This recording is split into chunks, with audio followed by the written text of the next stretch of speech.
Welcome to the Trent England Show. Happy Monday. We are hearing that the legislature really is racing to wrap up session by Star Wars Day. That's, of course, May the 4th, right? So that would be a week from this Friday. That would give them 2 weeks left. Of course, typically they would go through about Memorial Day, about the end of May, but, you know, they've been in session on and off since the beginning of fall, just about, right? So this has gone on for long enough, I say. I'm not going to accuse. I know there's some people out there saying, "Oh, they should stick it out to the end of May." I don't take that position at all. I'm fine with the legislature heading out of town as long as they do a handful of important things first. We are hearing that they may bring out a budget bill. They may roll out a budget bill as early as within the next couple of days, which is what suggests to me they really are serious about getting out of town by next week.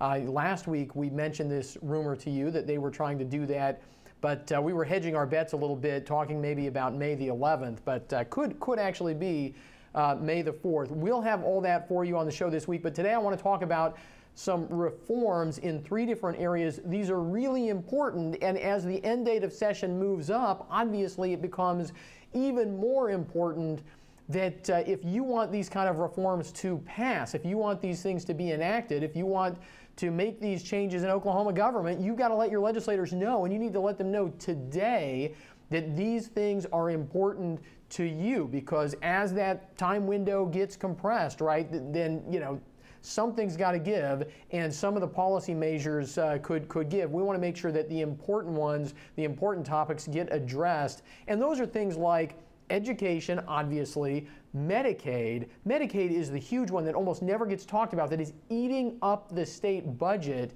and so any reform that focuses down Medicaid is going to be a good thing, not just for Medicaid, but for the whole rest of state government. And then we have criminal justice reform. Let's start there. OCPA earlier this year had a blog post giving a rundown on criminal justice bills that carried over from last year, some of the new bills this year.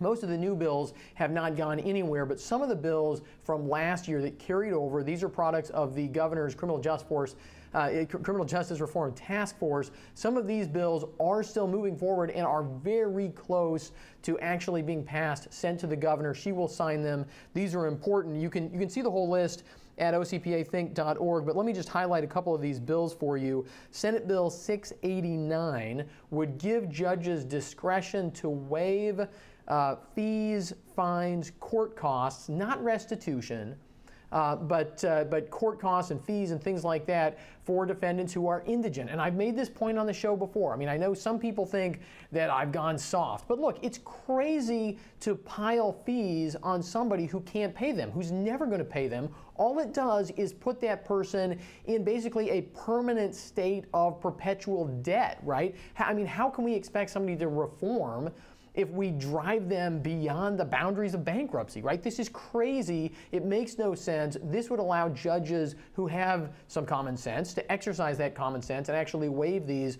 where it makes sense, right? This is basic good public policy. Senate Bill 689, very close to being sent to the governor, is Senate Bill 689. Another bill very close to being sent to the governor is House Bill 3281.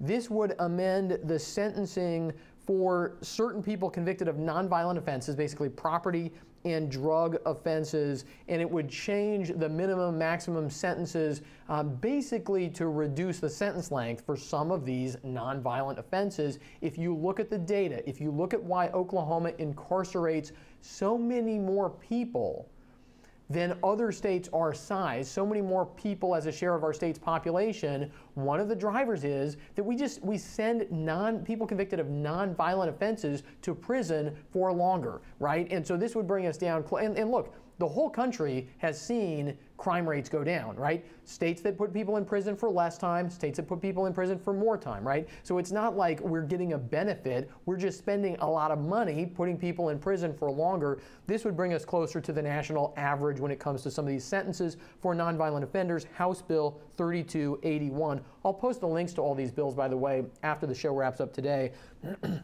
Senate Bill 649, the last one I'm going to highlight here, Senate Bill 649, this would reduce the amount of extra prison time that nonviolent offenders get for being repeat offenders. And look, obviously if somebody's intransigent, if somebody is breaking the law over and over again, you give them a longer sentence on a second or third offense, but how much longer? Obviously, there's some proportionality here. This would ratchet it back a little bit. Again, this goes after the reason why Oklahoma warehouses so many people convicted of crimes, so many more people relative to other states. These are all, from my perspective, common sense reforms, things that would help Oklahoma, help make our system more efficient, hopefully help make our communities even safer. Crime rates have gone down over the last couple of decades, but hopefully make our communities even safer by making it more likely that people actually get reformed and get plugged back into society. Obviously, there are some people for whom that's not going to work, but the point of a criminal justice system at its highest and best is actually punishing people proportional to what they did and then plugging them back into civil society, right? That's what we ultimately hope we get as a product of our criminal justice system. I think all of these measures are designed to shift us back in that direction. Okay. We have talked a lot about education on the Trent England Show over the last couple of weeks. Obviously, everybody in Oklahoma has been talking about this. And one of the things that we pointed out, so did the Oklahoman had a great editorial pointing out that some of the textbook pictures that we saw were really an indictment of local school boards, but we provided a little bit of balance in here and pointed out that there are all these funding silos. We were talking about funding silos going back, a couple of months ago, talking about how education does have all of these funding silos in it that say, well, this dollar can only be used to build buildings. This dollar can only be used to maintain buildings. This dollar can only be used for textbooks. And then you got some dollars over here you can use for teacher pay, right? And one of the things that we've talked about on the show is breaking down the silos and putting the responsibility in the hands of local school boards. Frankly, if I was a state legislator, right, I would rather be able to point to local school boards and say, no, look, they really do write their school budgets, and they do, but the problem is school boards can point right back, school superintendents can point right back and say, well, we write our own local school district budgets, but the legislature, they have all these mandates and they tinker with it and they put money in this fund and that fund, and we've got certain kinds of property tax dollars and other kinds of property tax dollars. Look, let's get rid of some of the funding silos. Senate Joint Resolution 70, would be a revolution and maybe a revelation. Senate Joint Resolution 70 by State Senator Stephanie Bice and State Representative Elise Hall. This bill would break down one of those silos and say that property tax money that right now can only be used for buildings, building new buildings, building new sports facilities, remodeling those buildings, remodeling those sports facilities, this would say that those dollars can also be used for operational expenses. It's not a huge pot of money. One of the things that some of the education bureaucrats out there have said, well, it's a really small amount of money for most districts. Well, look, fine, small steps in the right direction are still steps in the right direction. I quibble with, I think they've cherry-picked some numbers to make it look smaller than it is. But look, even if it's small, why can't we do small, good, common sense things? Senate Joint Resolution 70. I will get that word out there. Okay, last reform, big reform, important. The Trump administration is talking about it. Governor Mary Fallin is pushing this direction, and the legislature is following up, to their credit, with work requirements for certain people on Medicaid. Now, follow me here, because there are people who are really disingenuous about all of this, and it drives me crazy. I was just responding to a liberal writer this morning saying, well, look, why can't we have a disagreement and you actually just be honest about things, right? And you get this around Medicaid, around Medicaid all of the time, right? It's Monday, I guess. Can't get the words out. You get this with Medicaid all the time, right? People say, well, you're talking about work requirements for Medicaid, but a lot of people on Medicaid are handicapped. Nobody's talking about work requirements for people on Medicaid who are handicapped. Nobody is talking about that. Not in the Trump administration, not here in Oklahoma City. So anybody who pushes that canard at you, you can say right then, this person is a liar, or they're ignorant of what we're talking about, right? I always look for those cues. There are certain people I don't want to talk politics with because they're not honest with us. Maybe they're not honest with themselves. Maybe they're just ignorant. But look, work requirements in Medicaid are always about people who can work. They're about people who are basically from 19 years old to retirement age and who aren't disabled. This is work requirements for people who actually can work. It's not a huge percentage of the Medicaid population. Let's be clear about that. It's not everybody, but look, if people are on welfare and they can work, they should work, or they should be in job training programs, or they should prove that they're looking for work. I mean, I don't understand why this is a revolutionary concept. As a matter of fact, I don't understand why there's a single welfare program in the country, anywhere, that doesn't have a requirement like this, right? Isn't this just basic common sense? I mean, even for all of the compassion in Holy Scripture, it says, if a man shall not eat, if a man shall not work, he shall not eat, right? This is good, basic, common sense stuff. And the bill here in Oklahoma is by Representative Glenn Mulready and Senator Adam Pugh, House Bill 2932, Work Requirements for Medicaid. Again, House Bill 2932.